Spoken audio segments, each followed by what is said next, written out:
So very good evening, all the participants. Good Section evening, sir. 60 to section 77A. 77A. So let us first quickly discuss what is given in each of these sections, and then we'll go to the respective sections. So section 60, what section 60 says? Section 60 says if you want the answer in two lines, so adjudicating authority in case of corporate persons is NCLT. And corporate guarantor or personal guarantor of corporate debtor, NCLT. So this is the gist of section 60. And suppose you start the proceedings against the personal guarantor in DRT, and then application of CIRP is admitted against the company also, then those proceedings will also be transferred to NCLT. So this is the gist of section 60. Now section 61. What section 61 says? The appellate authority in all the cases is NCLAT. Now, one of the important sections here is section 60 subsection 5. So what section 60 subsection 5 says? Because they may ask you question on section 60 subsection 5. So what it says? Section 60 subsection 5 says that the NCLT shall have jurisdiction to entertain or dispose of any application or proceeding by or against the corporate debtor or corporate person.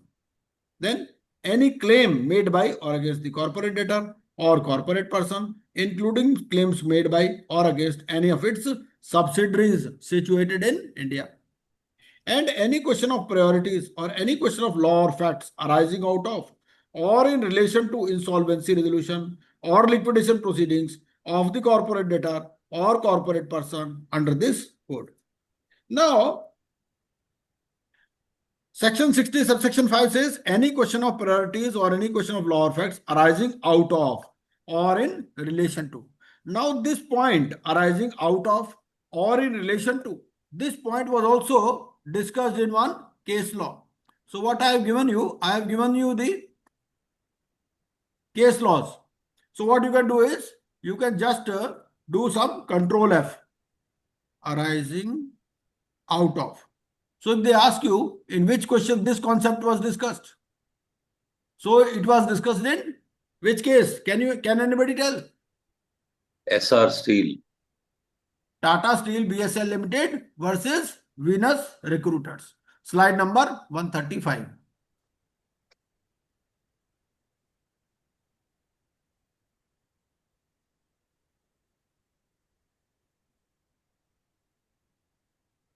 Then slide number 158, 159.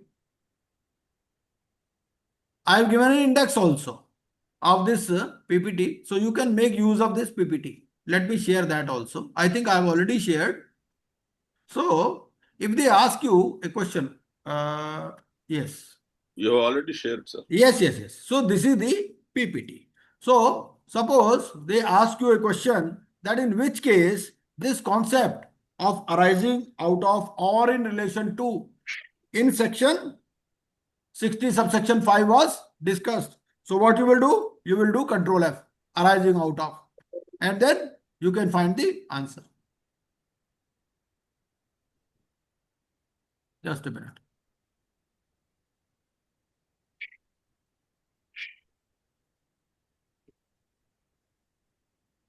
Arising out of Insolvency and Bankruptcy Board of India versus State Bank of India and others. In this case also it was discussed. So there are so many cases. Or he may rephrase the question. In which of the following cases this phrase arising out of or in relation to was not discussed? So they will give you 3 case laws in which this was discussed, and then they will give you 4th case law in which it was not discussed. ठीक है जी? तो उस तरह से आपको तैयारी करनी है. मैंने इसका वो भी दे दिया है आपको, समरी भी दे रखी है ऊपर में. थोड़ा थोड़ा इस तरह से आप अपना अपने लेवल पर ही क्वेश्चन बना लीजिएगा.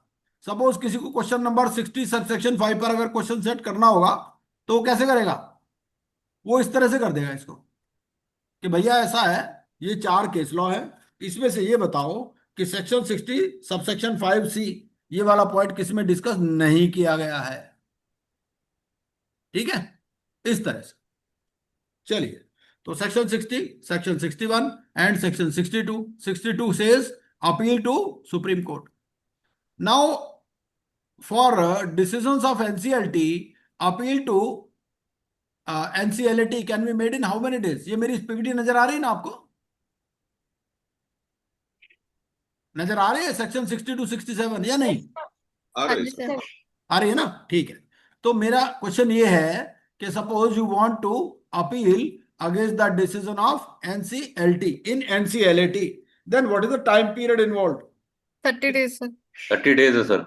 30 डेज है। ओके, और कुछ टाइम ज्यादा भी मिलेगा क्या? एक 15 15 days दिन 15 दिन ज्यादा मिलेगा। 15 दिन की right, shall not extension। Exceed 15 days. और सुप्रीम कोर्ट के लिए कितना टाइम है अपील के लिए? 45 days सर। 45 डेज। और फर्दर टाइम कितना मिलेगा? 15 days सर उसमें। 15 डेज, बिल्कुल सही। नाउ सेक्शन 63, 63 क्या कहता है? Civil court not to have jurisdiction. So it says no civil court or authority shall have jurisdiction to entertain any suit or proceedings in respect of any matter on which NCLT or NCLT has jurisdiction under this code. Civil court not to have jurisdiction. अब देखिए, now this section 63 we have to read along with section 60 subsection 5. देखो section 60 subsection 5 में क्या लिखा? उसमें ये लिख दिया कि भाई कोई भी एप्लीकेशन है या प्रोसीडिंग है बाय और अगेंस्ट द सीडी और कॉर्पोरेट पर्सन, तो कौन है उसके लिए अथॉरिटी? एनसीएलटी। कोई क्लेम है बाय और अगेंस्ट द सीडी और कॉर्पोरेट पर्सन। ये सीडी और कॉर्पोरेट पर्सन में फर्क क्या है? कोई फर्क है? एक ही बात है?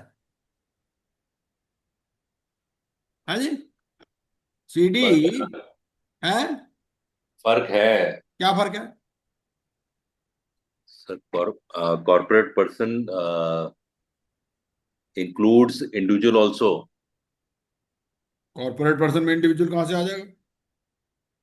CIRP के लिए। कॉर्पोरेट पर नहीं नहीं नहीं सर जी, कॉर्पोरेट पर्सन में तो कंपनी आएगी, एलएलपी आएगी, यानी बॉडी कॉर्पोरेट आएगी। ठीक है, कॉर्पोरेट पर्सन की डेफिनेशन है सेक्शन 3 में दे रखी है। ओके ठीक है, ओके ठीक है। Section 3 subsection 7, corporate person means a company, LLP और any other person incorporated with limited liability. ये तो कॉर्पोरेट पर्सन है। और कॉर्पोरेट डेटर क्या है? Corporate debtor means a corporate person who owes a debt to any person. अगर debt देता है, डेट है, डेट देना है, तो वो कॉर्पोरेट डेटर है। इसीलिए लिक्विडेशन में क्या वर्ड यूज किया गया? Corporate person. कॉर्पोरेट डेटर भी लिख सकते थे, मैंने पूछा था ना जब लिक्विडेशन पढ़ा रहे थे कि भाई कॉर्पोरेट पर्सन क्यों यूज कर रहे हैं वहां बार बार, कॉर्पोरेट डेटर क्यों नहीं लिख रहे? तो उसका आंसर यही है कि मे और उसने, मे नॉट हैव डेट। हाँ, डेट हो भी सकता है और नहीं भी हो सकता, नहीं भी। डेट फ्री भी हो सकती है ना वॉलंटरी लिक्विडेशन में। इसीलिए उन्होंने सेफ साइड पर उसको कॉर्पोरेट पर्सन लिखा। ये फर्क। अपने आप से सवाल ऐसे ऐसे पूछते रहा करो, तभी होगा, वरना ये तो हम कई बार पढ़ चुके हैं, रामायण तो बहुत बार ही पढ़ चुके हैं, पर हर बार रामचरितमानस पढ़ो, अलग तरीके से पढ़नी है, कुछ आगे नया कुछ मिले उसमें। 64, 64 क्या कहता है? तो आप जब 63 के नोट्स बनाओगे उसको लिख दोगे कि रीजनिंग कहां दी हुई है? सेक्शन 60 सबसेक्शन 5 में। 63 का रीजन है ना कुछ, 63 का रीजन आपका सेक्शन 60 सबसेक्शन 5 में। 64, NCLT and NCLT to adhere to time limits, expeditious settlement, and they have to record reasons for delay. And president of NCLT and chairperson of NCLT may extend the period by 10 days. इनको 10 days की extra power दे रखी है। ठीक है, section 65 क्या बोलता है? Section 65 बोलता है कि फ्रॉडुलेंट और मेलिशियस इनिशिएशन ऑफ प्रोसीडिंग्स। आपने प्रोसीडिंग शुरू करने का पर्पस ही आपका मेलिशियस है या फ्रॉडुलेंट है। आप सोचते हो भाई मेरी जीएसटी की लायबिलिटी खत्म हो जाए, मेरी इनकम टैक्स की लायबिलिटी खत्म हो जाए, मैं इस कंपनी को CIRP में ले आता हूं। आपने क्या किया? आपने अपने आप तो लाए नहीं, अपने आप लाओगे तो नॉर्मली एप्लीकेशन एडमिट नहीं होगी अंडर सेक्शन 10। तो आपने क्या किया? आपने किसी ऑपरेशन क्रेडिटर को खड़ा कर दिया कि भैया तुम एप्लीकेशन डाल दो, है ना, या फाइनेंशियल क्रेडिटर को। आपका इंटेंशन कुछ और है, आपका इंटेंशन ये है कि यार मैं तो लाइबिलिटी से बच जाऊं, है कि नहीं, या मेरी जो गारंटी है वो कम से कम उससे मैं निजात पा जाऊं, ऐसा ना हो कि मेरे मकान भी जो है इसमें आ जाए, है ना। तो ये अगर आपकी इंटेंशन है, अगर आप इस फ्रॉडुलेंट या मेलिशियस इंटेंशन से इनिशिएट करते हैं CIRP या लिक्विडेशन या वॉलंटरी लिक्विडेशन, तो उसमें पेनल्टी है आपके ऊपर। कितनी पेनल्टी है? ₹1,00,000। हाँ, not less than 1 lakh but may extend to 1 crore. अच्छा, एक बात और बता दो, ये पेनल्टी कंपनी पर लगेगी या इंडिविजुअल पर लगेगी या दोनों पर लगेगी? वो तो ऐसे ही पूछेगा ना सवाल। 65 में सर इफ एनी पर्सन लिखा हुआ है इसमें। तो पर्सन में तो कंपनी भी आती है ना जी। पर्सन की डेफिनेशन है, पर्सन का मतलब इंडिविजुअल थोड़ी होता है। पर्सन की डेफिनेशन है ना हमारी। जी जी सेक्शन जी जी। सेक्शन 3 सब सेक्शन 7 है, क्या है? हाँ, सेक्शन 3 नहीं होगा, 5 होगा फिर, अगर 5 नहीं, 3 नहीं है तो। ये है सेक्शन 3 सब सेक्शन 23। पर्सन में क्या है? Individual, HUF, company, trust, partnership, limited liability, any other. तो पर्सन में सारे इंक्लूड है, पर्सन मतलब इंडिविजुअल नहीं है। जी। क्यों? अब हम लॉ के स्टूडेंट बन चुके हैं, हमें लॉ की लैंग्वेज में बात करनी है ना। तो पेनल्टी है। अब ये बताओ, पेनल्टी कंपनी पे है, इंडिविजुअल पे है या दोनों पे है?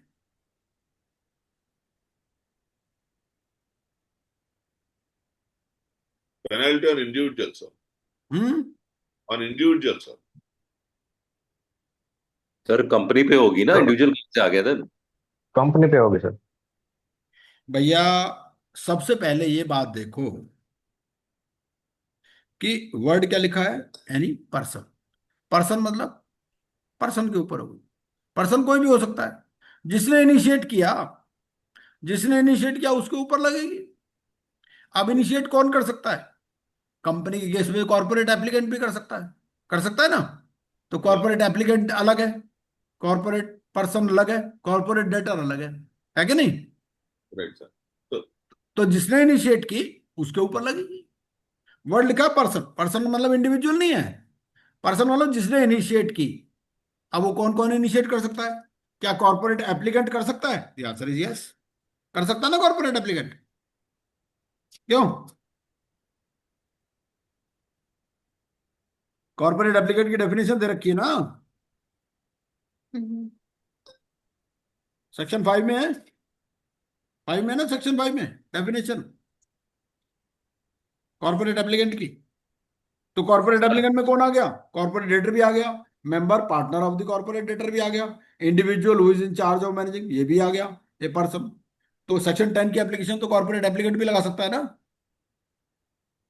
तो वो आपको तो ठीक है। अकॉर्डिंगली आंसर करना है। अगर सर आपको आपका क्वेश्चन क्वेश्चन सेट करेगा ना, वो इस तरह से सेट कर देगा। क्या क्वेश्चन सेट करेगा? CEO of A company has filed an application under section 10, है ना, with malicious intention. In this case, the penalty will be levied on the corporate debtor, corporate applicant, corporate person, all of the above. ऐसे ऐसे घुमावदार question पूछेगा, समझ रहे हो आप? ये चीज है। ऐसे ही आपको माइंड को अपना पूरा एग्जॉस्ट कर देना है। 65, ठीक है जी, क्लियर है। अब आप देखो, ध्यान से पढ़ोगे, जब आप पढ़ोगे सेक्शन 65। 66, 66 क्या बोलता है? फ्रॉडुलेंट ट्रेडिंग और रॉन्गफुल ट्रेडिंग। अब देखो, दोनों में फर्क है। फ्रॉडुलेंट ट्रेडिंग अलग है और रॉन्गफुल ट्रेडिंग अलग है। रॉन्गफुल का मतलब गलती से, है ना, रैकलेस भी हो सकती है। और फ्रॉडुलेंट मतलब इंटेंशन। फ्रॉडुलेंट में इंटेंशन है, रॉन्गफुल ट्रेडिंग में इंटेंशन नहीं है। दोनों ही 66 में कवर्ड है।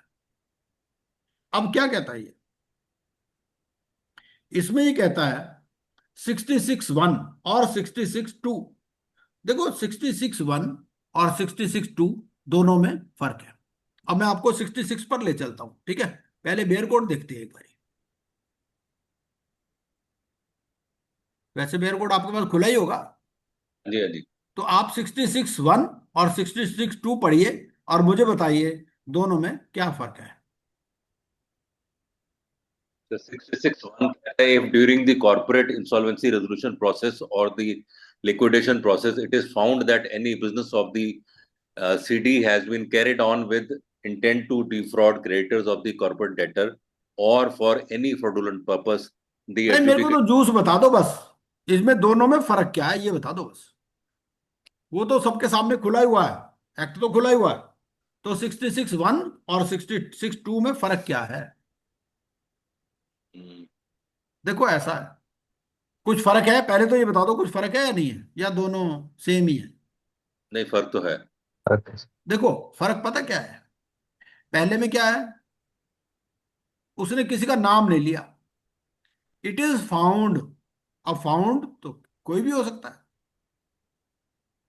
है ना?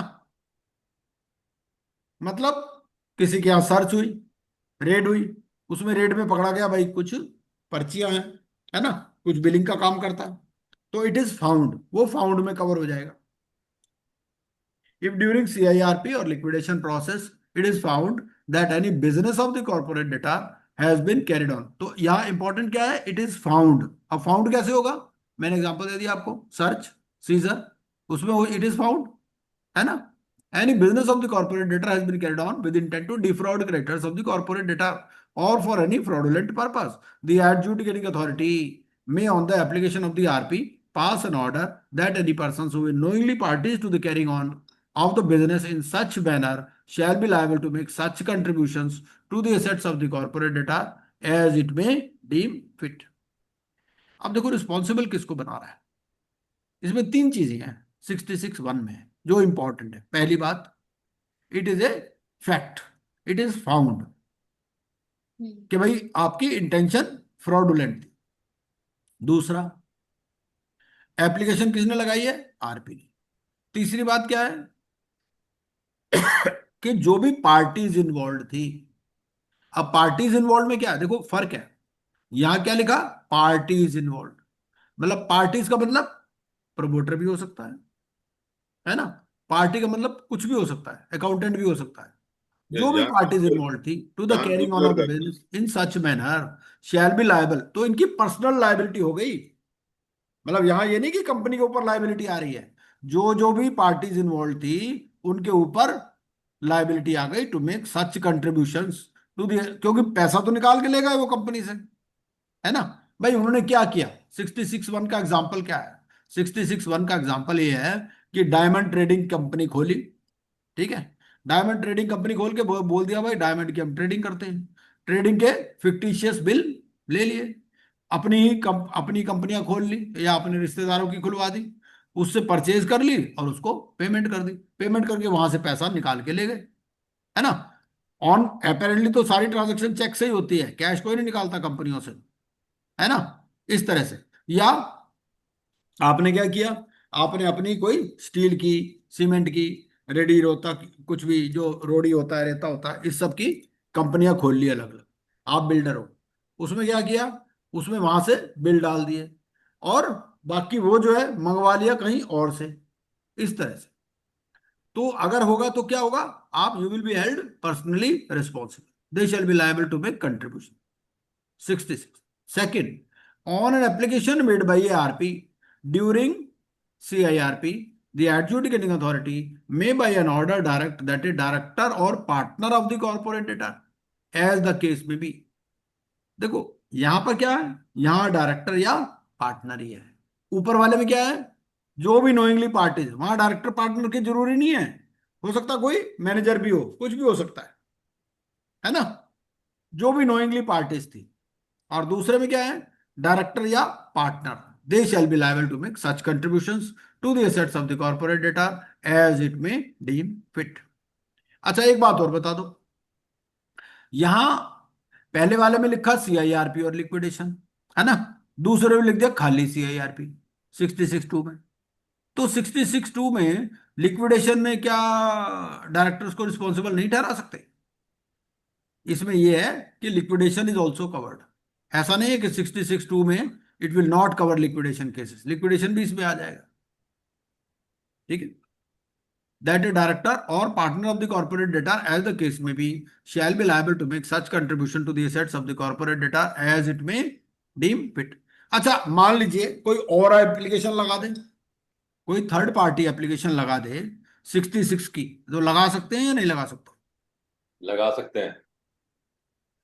देखो, द आंसर इज नो, यहां नहीं लगा सकते, किसी और सेक्शन में जाएंगे। सर अगर एक ऑपरेशनल क्रिएटर ने दूसरे को तैयार किया तो क्या वो एप्लीकेशन नहीं लगा सकता? नहीं, देखो ऐसा है, वो हर एक वो आंसर मिलेगा आपको, दूसरा सेक्शन है कोई उसके लिए, ये अच्छा सेक्शन में नहीं है। इस सेक्शन में क्या लिखा है? Application of Resolution the part. RP. हम्म अगर एप्लीकेशन बाई आरपी लिखा ना 66(1) में भी और 66(2) में भी, अगर कोई और, जैसे एक केस लॉ भी है हमारे पास, उसमें थर्ड पार्टी थी, तो वो जो भी डिसीजन अथॉरिटी थी, उन्होंने कहा भाई तुम्हारा तो कोई लोकस स्टैंडी है नहीं इसमें, है कि नहीं, तो तुम एप्लीकेशन नहीं लगा सकते।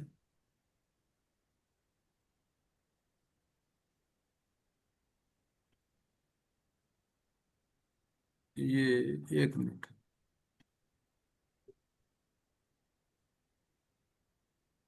एक मिनट मुझे दीजिए, मैं उसको भी निकाल दूँ।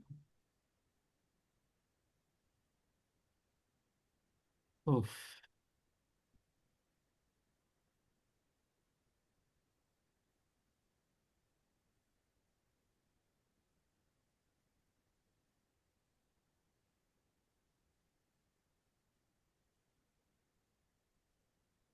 ये लोकस स्टैंडी वाला आया था Blue Creek Capital Private Limited, ये केस है आपके पास, Blue Creek Capital Private Limited versus State of West Bengal. तो इसमें क्या हुआ? Petitioner unsecured creditor who was neither informant nor a party to proceedings and had no locus standing challenge interim order of high court extending transit anticipatory bail granted to respondents suspended directors of the corporate data. The petitioner was totally unconnected with FIR lodged against the respondents by financial creditors. Section 66(1) case where RP has the powers. ठीक है, तो locus standi under section 66(1) is important. कौन सा case है? Blue Creek Capital Private Limited versus State of West Bengal. चलिए दोबारा चलते हैं अपना 66 पे। ठीक है जी, वो और कहीं लगा सकता होगा, यहां नहीं, 66(1) पे ये केस है। एक minute,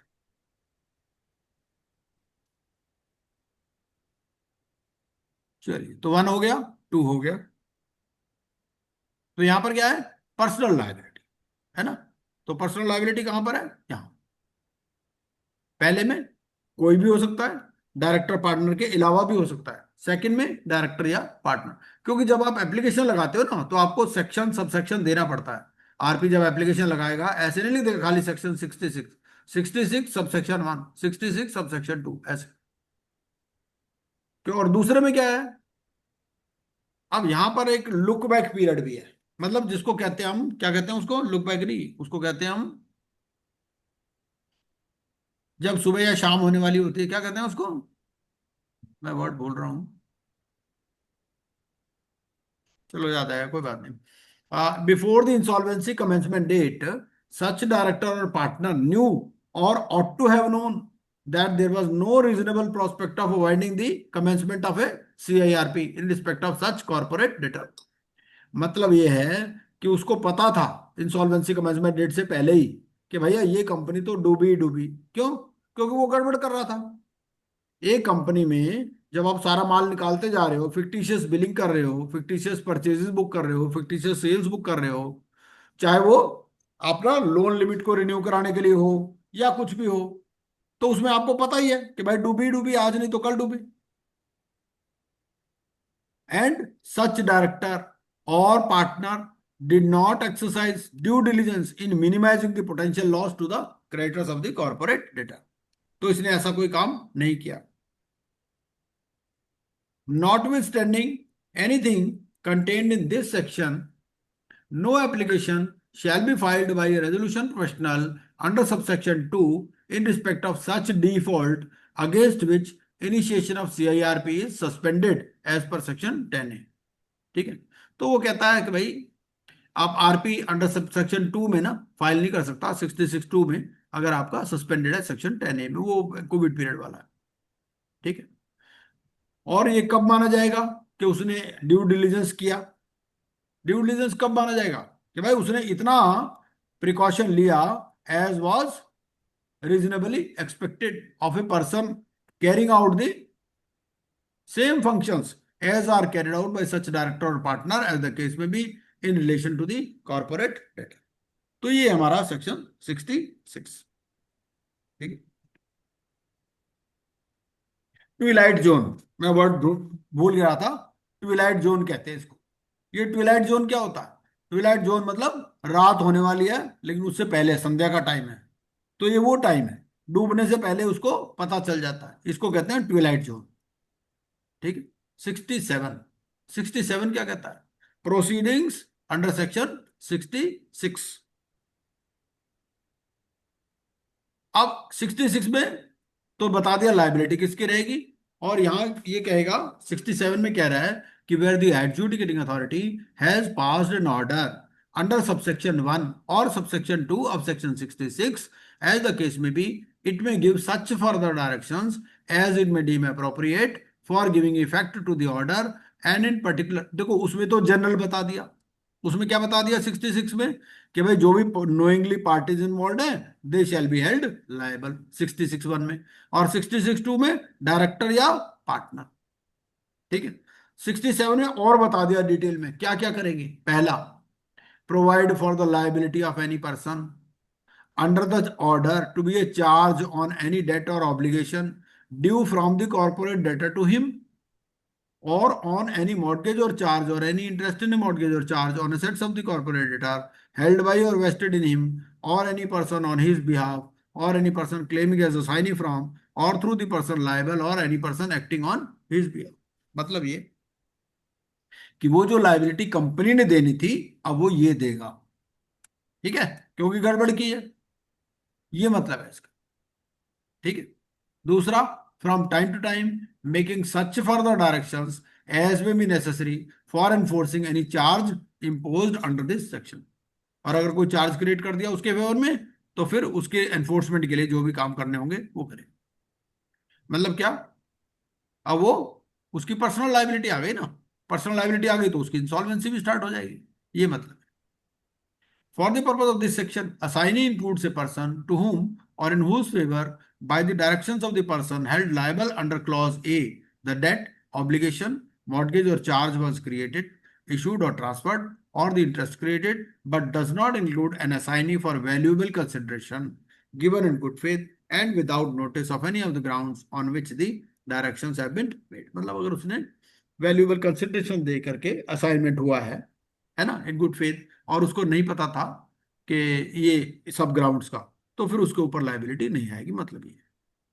where the adjudicating authority has passed an order under subsection 1 और subsection 2 of 66 as the case may be in relation to a person who is a creditor of the corporate debtor.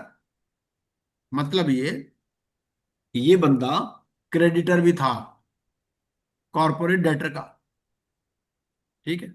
मान लीजिए ये financial creditor था, ये financial creditor भी था और ये गड़बड़ में भी इन्वॉल्व था, हो सकता है ना। मतलब डायरेक्टर है, मान लो डायरेक्टर ने लोन दे रखा कंपनी को, तो फाइनेंशियल क्रेडिटर भी हो गया और पार्टी इन्वॉल्व भी हो गई। डायरेक्ट दैट होल और any part of any debt owed by the corporate debtor to that person, तो उसको जो पैसे देने थे और जो इंटरेस्ट है उसकी प्रायोरिटी कम हो जाएगी। Shall rank in the order of priority of payment under section 53 after all other debts owed by the corporate debtor। उसको कहेंगे लाइन में सबसे पीछे चले जाओ क्योंकि तुमने गड़बड़ की है, ठीक है, ये मतलब।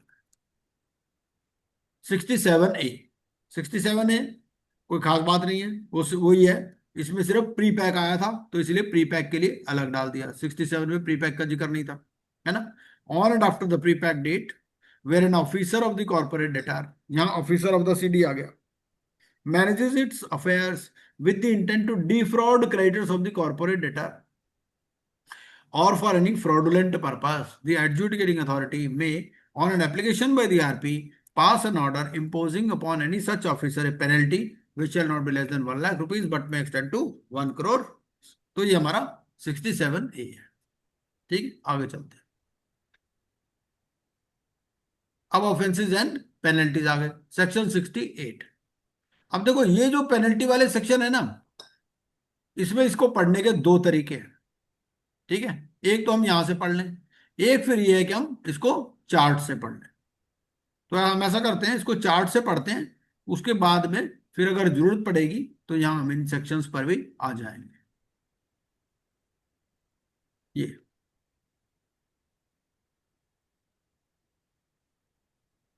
ये सेक्शन हमारा 68 क्या कहता है?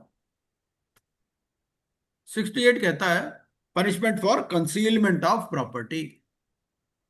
ये कंसीलमेंट के लिए पेनल्टी है। क्या पेनल्टी और किस पर है? देखो जितने भी सेक्शन है ना, उसमें अलग अलग लोगों पर पेनल्टी है। किसी में कंपनी पर है, किसी में ऑफिसर पर है, किसी में दोनों पर है, ठीक है। Punishment for concealment of property within 12 months preceding the insolvency commencement date or at any time after the insolvency commencement date. Imprisonment है 3 years to 5 years और फाइन है 1 लाख to 1 crore। और 69 में पनिशमेंट है for transaction defrauding the creditors, gift, transfer, concealment, removal of property to defraud the creditors. Imprisonment है 1 to 5 years, fine है 1 lakh to 1 crore और both, ठीक है। And it is not punishable if the act was committed 5 years before the insolvency commencement date.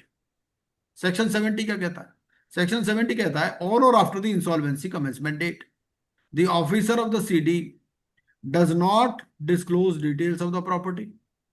भाई क्या होता है, जब इंसॉल्वेंसी कमेंसमेंट डेट हो गई तो आरपी आ गया। अब आरपी तो पूछेगा ना, आरपी पूछ रहा है ऑफिसर से, ऑफिसर कुछ बता नहीं रहा, तो वो कहां कवर हो जाएगा? 70 में, sorry. Does not disclose details of property, does not deliver property को कस्टडी कंट्रोल देना, does not deliver books and papers, does not give information. Punishment है 3 years to 5 years, फाइन है 1 लाख to 1 crore। अब देखो 3 to 5 कैसे याद करना है आपको?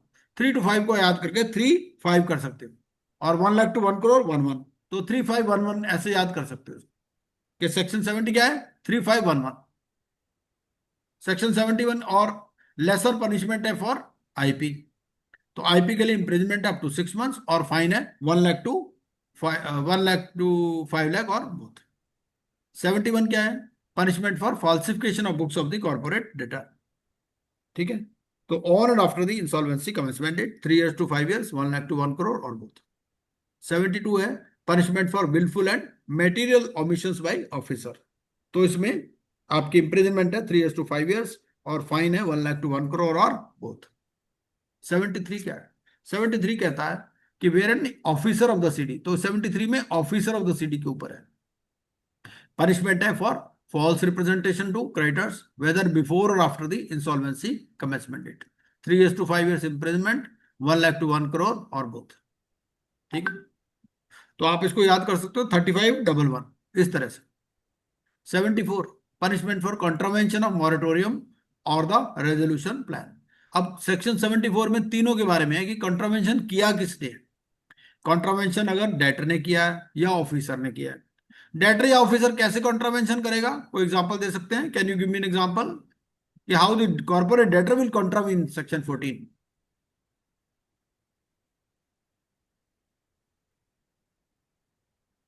हाँ जी, So he will make transactions, sir. Right, very correct. So section 14 very correct. Section 14 से सेक्शन 14 पढ़ लो आप। सेक्शन 14 में क्या बोलता है? सेक्शन 14 में बोलता है ये नहीं करना, जो नहीं करना अगर वो कर दिया, ट्रांसफरिंग, एनकम्बरिंग, अलाइनेटिंग और disposing of by the corporate debtor any of his assets, आ गया ना, और एनी लीगल राइट। तो 14(1)(b) वाला कोई भी एक्शन कर दिया तो ये रिस्पॉन्सिबल हो जाए, ठीक है। अगर क्रेडिटर ने कर दिया, क्रेडिटर का क्या एक्शन हो सकता है? क्रेडिटर जो ले सकता है इंस्टीट्यूशन ऑफ सूट्स या कंटिन्यूएशन ऑफ पेंडिंग सूट्स या एनी एक्शन टू फोरक्लोज, वो क्रेडिटर ले लेगा, ठीक है। और contravention of resolution plan by officers और क्रेडिटर्स, ठीक है। तो ये इंप्लीमेंटेशन के बाद वाला लिक्विडेशन वाला फेज है, 1 year to 5 years, 1 lakh to 1 crore और section 75 punishment for false information furnished in the application. आप जो एप्लीकेशन लगा रहे हो उसमें कोई गलत इंफॉर्मेशन दे रहे हो। अगर आपने सेक्शन 7 में एप्लीकेशन लगा दी तो उसमें क्या है? मिनिमम है इसमें 1 लाख to 1 crore, ठीक है। और 9, ये 9 में इससे ज्यादा है और 10 में सबसे ज्यादा है। ठीक है, और इसके लिए 3 सेक्शन बना रखे हैं, सेक्शन 75, 76 और 77। तो सेक्शन 7 में क्या है, 1 लाख टू 1 करोड़। 76 में ऑपरेशनल क्रेडिटर, मतलब सेक्शन 9 एप्लीकेशन हो गई। Punishment for non disclosure of dispute by operational creditor, तो 1 year to 5 years, 1 lakh to 1 crore. इसमें इंप्रिजनमेंट है ना। फाइनेंशियल क्रेडिटर में इंप्रिजनमेंट नहीं है, सिर्फ फाइन फाइन है, यहाँ पर इंप्रिजनमेंट भी है। और 77 में मैक्सिमम है, इसमें 1 ईयर टू 5 ईयर थी, उसमें 3 ईयर्स टू 5 ईयर्स हो गए। तो थोड़ा थोड़ा माइंड में रखोगे ना तो याद हो जाएगा, ऐसी कोई मुश्किल नहीं है। Punishment for providing false information in application made by corporate debtor, 3 years to 5 years, 1 lakh to 1 crore और both। ठीक है, ये हमारे सारे सेक्शन दे रखे हैं। उसके बाद में हमने क्या किया, इसका एक ये चार्ट बना दिया। ठीक है, 68 क्या बोलता है, 68 बोलता है punishment for concealment of any property. अब किसने किसने कंसीलमेंट किया, किस टाइम पीरियड पे किया, और फाइन कितना है, इम्प्रिजनमेंट कितनी। ठीक है, तो इस चार्ट से भी आप इसको पढ़ सकते हो सारे को। इसका मैंने एक चार्ट बना दिया सारा, है ना, तो इससे और जल्दी याद हो जाएगा। अब जैसे 74 था, तो 74 को हमने ब्रेक कर दिया इसमें, है ना। मॉरिटोरियम किसने किया, सीडी ने किया, क्रेडिटर ने किया, ऑफिसर ने किया। फिर 75, 76 और 77। ठीक है, ये भी है टाइम लिमिट का है, जैसे इसमें कोई टाइम लिमिट नहीं है। 75 में जो सेक्शन में कोई टाइम लिमिट नहीं है, कईयों का तो है ना भाई, ड्यूरिंग मॉरिटोरियम किया, ये किया, यहाँ कोई टाइम लिमिट नहीं है। अगर आप 75 को ध्यान से पढ़ें, क्या बोलता है 75, 75 में ये कि भाई ये किया है, कब किया ये इंपॉर्टेंट नहीं है, तो कभी भी पेनल्टी लग सकती है। ठीक है, 75 क्या बोलता है, 75 बोलता है आपका, वेयर द कॉर्पोरेट डिटार और any of its officers violates the provisions of, नहीं 75, 75 ये है, yes, where any person furnishes information he shall be punishable. ये नहीं लिखा कि कब किया उसने, at the time of filing application, बाद में नहीं हो सकता। आपने इंफॉर्मेशन कोई गलत दे दी, सेक्शन 7, ये किसी भी टाइम प्रूव हो जाए तभी पेनल्टी लग जाएगी। ऐसा नहीं 2 साल में लगेगी, 5 साल में लगेगी, ऐसा नहीं है। कुछ सेक्शन ऐसे हैं 5 साल बाद नहीं लगेगी, ये भी है ना। और 77 है punishment for providing false information in pre pack process, तो इसमें सीडी या ऑफिसर, डायरेक्टर या पार्टनर पर लग जाएगी, इसमें भी कोई टाइम लिमिट नहीं है। ठीक, अच्छा एक बात और है, इसके साथ रिलेटेड हमारा एक सेक्शन है 236। अब 236 पढ़ना क्यों जरूरी है भाई, 236 में ऐसा है, अब इसमें तो लिख दिया इम्प्रिजनमेंट, तो क्या एनसीएलटी डायरेक्टली जेल भेज देगी, द आंसर इज नो। ठीक है, 77 मतलब चार्ज प्रूफ हो गया, उसके बाद में क्या होगा, ट्रायल होगा इसका। ऐसा नहीं कि डायरेक्ट एनसीएलटी बोलेगी सीधा इसको जेल में ले जाओ ना, 236 में ट्रायल होगा, trial of offences by special courts. Notwithstanding anything in the code of criminal procedure, offences under this code shall be tried by the special court established under chapter 28 of the Companies Act. No court shall take cognizance of any offence punishable under this act, save on a complaint made by the board or the central government or any person authorized by the central government in this behalf. Complaint जाएगी पहले किससे, board से या central government से, या any person authorised by the central government in this behalf, RBI हो सकता है कोई भी। The provisions of the code of criminal procedure 1973 shall apply to the proceedings before a special court, and for the purposes of the said provisions the special court shall be deemed to be a court of session, and the person conducting a prosecution before a special court shall be deemed to be a public prosecutor. Notwithstanding anything contained in the Code of Criminal Procedure 1973, in case of a complaint under subsection 2, the presence of the person authorized by the central government or the board before the court trying the offences shall not be necessary unless the court requires his personal attendance at the trial. ठीक है, तो हमारे को ये जो sections हैं इसके साथ में 236 भी जरूर पढ़ लेना है, क्योंकि ट्रायल यहां पर होगा। ठीक है, स्पेशल कोर्ट्स में होगा। अब कुछ क्वेश्चन देख लेते हैं। 63 अगर हमारा पढ़े तो मीनिंग ऑफ अथॉरिटी क्या है, सेक्शन 63, सेक्शन 63 खोल लीजिए एक बारी। सेक्शन 63 में क्या बोलता है, 63 में बोलता है